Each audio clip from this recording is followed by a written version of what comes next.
From Twitter users claiming that Eminem is an industry plant, to the rumor that Drake had XXXTentacion eliminated, these are some of rap's craziest conspiracies. First, let's start with hip-hop's dark connection to the Illuminati. There's no artist in this industry that's doing major numbers with these platforms that haven't sold their soul. In 1971, the Illuminatus book trilogy would be released, reminding the world of the existence of the Illuminati, a secret organization comprised of the rich and powerful of the society seeking to control the world. The books were fictional adaptations, but were mixed in with enough truth to make it seem somewhat believable. However, by 1995, the Illuminati would make their first appearance in hip-hop through the rapper Prodigy in his line from I Shot Ya, saying, Illuminati want my mind, soul, and my body. Secret society, trying to keep their arms. This simple line was dished out in the middle of a triangle of beef involving Tupac, Prodigy, and Keith Murray. Unsurprisingly, the Illuminati rumors kicked off from there, since anything involving Tupac during that time spread like wildfire. It also didn't help that Tupac himself referenced the Illuminati in multiple songs. He even explained how he first heard about them in prison and was against what they stood for. That's why I put the K to it, because I wanted the niggas is telling me about this Illuminati shit while I'm in jail, right? Like,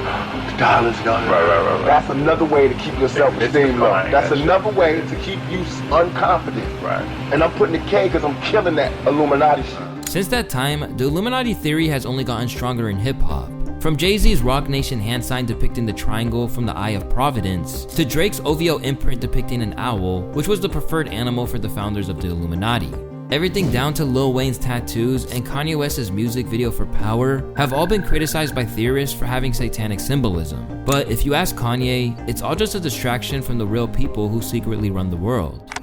Where do I start? People ask me shit about Illuminati. First off, fuck that mean. When they think a nigga is stupid rich, people just start coming up with stupid shit. When asked about his ties to the Illuminati in 2015, Kanye West said, if there was actually an Illuminati, it would be more like the energy companies, not celebrities that gave their life to music and who are pinpointed as decoys for people who really run the world. I'm tired of people pinpointing musicians as the Illuminati. However, some artists do quite the opposite, leaning into all the conspiracy theories and even claiming that they are part of the group. This Illuminati flight school, you already heard me. He is in Illuminati, I'm in Illuminati. Yeah, they said, did I sell my soul? Should I just tell them the truth? It's time for me to just keep it 100 with y'all. Yes, they got me in this shit. I don't know. I can't get out of it. I'm getting too much money. I don't want to get out of it. To this day, people aren't really sure whether the Illuminati actually exists or not. Still, most people seem to agree that there is some form of secret organization that influences the industry in some capacity. But where the conspiracy falls short is the idea that every single successful person is a part of said organization. This especially holds true after the release of Cat Williams' controversial interview earlier in 2024. So there was a crossroads where we were both invited to an Illuminati thing, and it had to be one or the other of us, and decisions had to be made. So it was both of us, we were equal. One of us had to cut off all their hair and couldn't do the sideburn thing no more with the points. And the next person, they said, was going to get $200 million because they were gonna pay him $10 million a movie to do 20 movies. Yeah, it's disrespectful because people act like they don't believe in God and hard work. And it only seems like black people do that to each other. It's like, how can you discredit these people for working all their motherfucking life, and now since they doing so well, they gotta be down with the devil? However, there's only one person in hip-hop that we can truly label as the devil. He's said to have crushed anyone who got in his way and is currently in prison serving out a 28-year sentence. You see, most people believe that the rap godfather Eazy-E died of HIV. And while this is pretty believable, being that he was known to live a promiscuous lifestyle, fathering 7 children with 6 different women, some people like hip-hop legend Frost strongly believe that there was way more to his passing than people let on. No girl has ever came forward saying that they got the AIDS virus from Eazy or taint thing. I'm gonna tell you what happened with Eazy getting AIDS, and I believe this to this day, and I don't care if you guys got it on film, you could tell the world, they gave him tainted needles with acupuncture needles that tainted him and gave it to him because he got hurt in Honda Valley on quad runners, and he was riding quads, and what happened is that someone, I won't say the name, but people know the name. I don't want to say that name because it's the devil's name.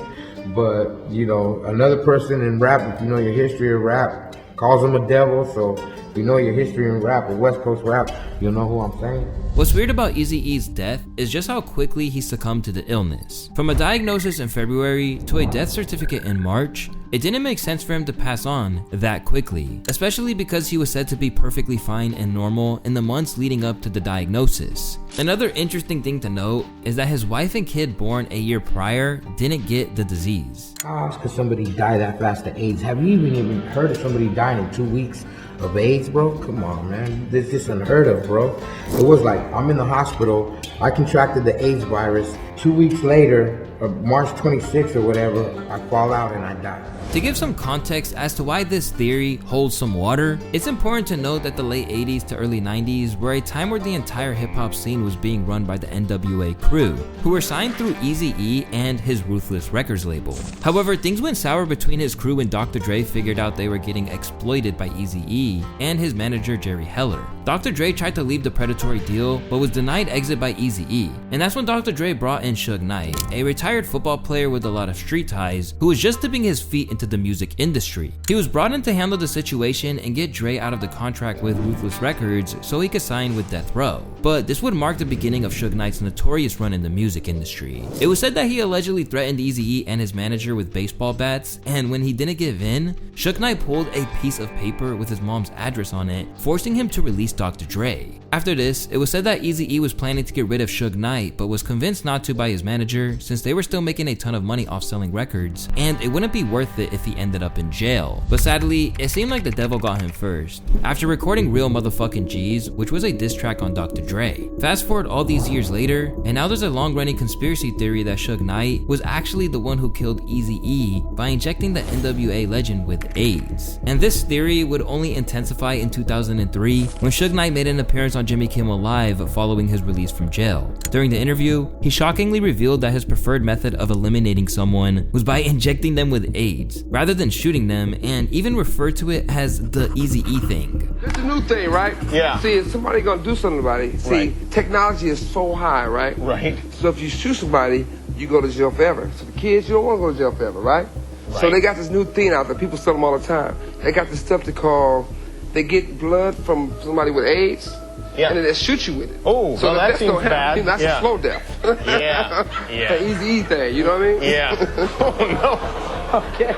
However, one of the group's main members, Ice Cube, broke his silence on this rumor in May of 2023 on the Impulsive podcast, where he said, "It wouldn't be a hip-hop conspiracy video if we didn't talk about one of the most controversial artists to ever emerge from the genre." As Eminem rapidly began dominating hip-hop since he teamed up with Dr. Dre and Jimmy Iovine in 1997, some people believe that his placement in the game was orchestrated by the elites. And instead of him making it to the top through his lyricism or song-making abilities, the white rapper from Detroit, Michigan became one of the earliest examples of industry plants infiltrating the music scene. According to Wikipedia, the term industry plant commonly refers to musicians who quickly find success regardless of skill or merit, and purposely describe themselves as self-made and independent despite being heavily supported by a record label or having other resources and connections to the music industry that they intentionally hide, while also being more focused on business than artistic expression. If you've listened to Eminem for any period of time, you would immediately be able to tell that none of these terms could be used to describe Eminem. While it might seem like he had a quick rise to fame because of the Dr. Dre cosign, people fail to mention the years he spent on the battle rap scene, scrapping by for any opportunity he could get. Great can come from anywhere. When the intern in my office says to me, "I saw this guy at the rap battle last night," I said, "If you get me a CD, I will give it to Dre." I would go to Jimmy's house and have listening sessions. He was trying to help me figure out where I was gonna go with my music. He would take me down to his garage. There was cassette tapes everywhere. And I remember him picking up this cassette tape. He pops this in. And I was like, what the fuck and who the fuck is that? Rewind that, play that again. It's no surprise that industry greats like 50 Cent always seem to come to M's defense whenever people cast doubt on him because of his race. Hip-hop is black music, without question. And unfortunately for some people, it's tough to accept that you got a white artist that does it better than black artists. It is what it is. You know, and you could put either one, you could get whoever you feel like is the best black artist and stand them face to face in a room with them, and he will eat that alive. Right now, if you had them prepare themselves in whatever way they would have to prepare themselves to come to battle, and I bet you I bet what I have, everything I have. But this doesn't stop people like Lord Jamar from trying to discredit Eminem's entire career whenever he's in front of the camera. And at the end of the day, a lot of their success comes from the machine's bias towards their skin color. And they have to know that and realize that. Don't let your fucking sales fool you, because sales have nothing to do with how good you are. That's just how sellable you are. That's just, you're easy to sell. That doesn't mean you're quality.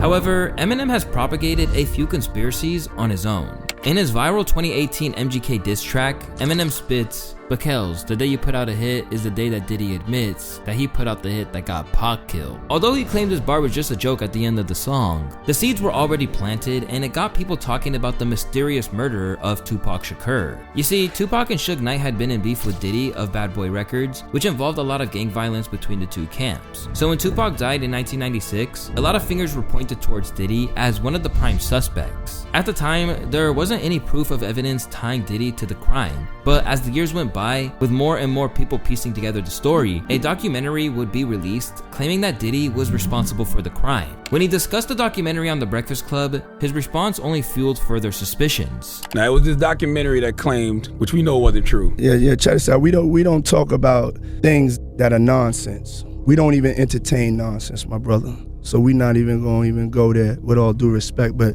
I appreciate you as a journalist asking. Thank you. Because you, listen, 7 years ago, I'd have been like, yo, did you hire somebody to kill Pac? But no, you do it like a journalist. Yeah, no, I mean, we wouldn't even get into nonsense like that. You know what I'm saying? It's nonsense. Which we never believed. This reaction from Diddy got people saying stuff like this in the comments. "I've only done 1 year of psychology class and I can tell something isn't right. I've been around many liars in my lifetime. Puff lying. Body language speaks volumes." Fast forward to 2024, and there's no need to ponder anymore. As with all the new information coming to light about Diddy's many crimes and the alleged killer of Tupac's name dropping Diddy, it's pretty safe to say that Diddy was involved in some capacity. Keffe D is now charged with ordering Tupac Shakur's murder. Keffe D told the cops years ago that Combs offered $1 million to anyone willing to kill Tupac Shakur and Death Row Records CEO Suge Knight. It's important to note that Sean Combs has never ever been charged in connection to Tupac Shakur's death, but his name came up many times in the grand jury testimony that led to Keffe D being charged. The night that Tupac Shakur was killed, a witness testified that Eric Zip Martin, an associate of Sean Combs, gave Keffe D the gun the night that Tupac was shot. While that mystery can be said to be solved, the fans of the deceased rapper XXXTentacion proposed another conspiracy theory involving Drake. The theory that Drake killed XXXTentacion didn't just come out of nowhere. In fact, Drake and X had been involved in the beef since Drake's hit song KMT came out, which X claimed was a copy of his flow of his hit song Look At Me while the young rapper was in prison. And believe it or not, this is a claim that a lot of people seem to agree with. Drake hit up a DJ that I fuck with, and bruh told me, he was like, yo, the nigga Drake, watch your interview, he said he fuck with you. He saying he go call your manager within the next few days. Okay. So I'm amped up. Nigga, I fuck with Drake. Yeah. You feel me? Drake a genius. Initially, he was supposed to contact one of my managers. So he doesn't do it. That same fucking week, bro. Okay. Demon just got up. I gave my bro an advance. Love is just not in my plan. I hear da-da-da-da in my done. I'm like, what the fuck? Bro, you could take his verse, like they did a mashup. I like bitch, you was your mess. Ay, can't keep my dick in my pants. The cadence is literally just at the same tempo. It's not offbeat at all. Now, it's important to note that X's flow on Look At Me is also very similar to Lil Uzi's song Super Saiyan Trunks, which was many months earlier before Look At Me. So it's not valid to say the flow was copied if he might have copied it from someone else as well. Anyways, things would heat up between them as X would now begin to mention Drake's mother and trash Drake for his fake accents. But Drake did not engage with any of the provocations. Hey, tell Drake, mom, I want some tapioca pudding. Hey, tell this pussy nigga Drake, stop speaking patois. You are not Jamaican. I'm a real fucking Jamaican. I'm from fucking Kingston. All of my family is from Kingston. Stop stealing my people's culture. However, Drake's homie 600 Breezy from Chicago would get involved in the beef, which is now the main piece of evidence people are using to tie Drake to X's death. Anytime I asked my homie, can I get on somebody's ass, he always say no, and this time he just gave me a shrug, like it's whatever, because he tweaked.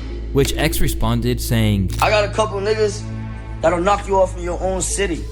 in your own fucking city. However, when XXXTentacion was killed in a botched robbery, the Drake feature on Travis Scott's Sicko Mode was released. XXXTentacion's friend Tankhead started to spread this conspiracy that Drake was responsible for XXXTentacion's death and was mocking him in the music video. Tankhead pointed to a scene in the video where a figure resembling XXXTentacion gets crushed by a meteor. However, academics later debunked this theory. Drake did not fucking direct it. Drake is not giving creative instructions when it comes to video. Travis Scott takes very much pride in crafting his videos and working with his team to come up with a visual experience. Drake is not coming on set like, yo, let's get a scene and a lookalike for X that I could throw another shot at this guy who died. But the conspiracies only got stronger during that time, as people would begin to look through Drake's music and begin insinuating that Drake was making references after having X killed. He has lines like this from his song Upset where he says, "I go out on tour and I say I'm drinking less, end up getting loose and getting pictures from my XXXX, SMS XXX, that's the only time I ever shoot below the neck," which can easily be interpreted as taking pictures of girls as biddies, or XXXTentacion, who got shot in the neck. More recently, he alluded to the shooting of X again on his album Her Loss, which was described perfectly by my good friend Mario Perez. This is probably one of the most controversial disses on Her Loss. Maybe I should do a 20, maybe I should break that 20, do a 10, maybe I should break that 10, do a 5, then if it gets live, do a 5 again. If he held his tongue on that live, he'd be alive again. Damn. Now, this could be directed at anybody, but when you break down the lyrics, maybe I should break that 20, you get 2 10s. Do a 5, if it gets live, do another 5, you now have 3 10s. 3 10s is 3 X's in Roman numerals. And we all know who dissed Drake and his mom on live, XXXTentacion. What made it even worse was the fact that before X died, he put out an Instagram story saying, "If anyone tries to kill me, it was Champagne Poppy, aka Drake. I'm snitching right now." To this day, a significant number of people believe Drake has something to do with the murder, especially since he was named in the court documents for X's case last year. But that's not the only conspiracy theory Drake seems to be a part of. After getting cooked on Pusha T's earth-shattering diss track, Story of Adidon, it was rumored that Drake had laid down a vicious response for both Pusha and Kanye, who had gotten himself involved in the beef. However, Jay Prince, label boss of Drake's label boss, said that he had to step in to stop it since it went too far. You know, my reasons for pulling the plug and having that conversation with him to pull the plug was simply because it crossed the line of music, you know what I mean? And that's a song, I'm sure everybody heard it by now, that's disrespecting Drake mama, his daddy, you know, his friend that's sick, 40, that crosses the line of music. You know, not only that, from a business perspective, for Drake to have to go somewhere out of his character to do what I know what he was about to do to Kanye, and both of them would have been damaging, you know what I mean? And I spoke with Kanye. Right. So Kanye, you know, he explained to me, man, I'm a family man and I don't want this either, you know, and me and Kanye got a history. But as we know, in 2024, things are not looking good for Drake in the diss battle side of things, despite him stooping to the opponent's level. However, on a lighter note, we have a conspiracy that Gucci Mane got cloned after being released from prison, which he seemed to buy into. You hear me that Gucci is his mama? I wouldn't even support her deny those accusations. But if you want to hear about this theory, you can click this video on the screen. I also got a lot more of these, so if you guys would like to see me do a part 2, leave a comment down below for your boy.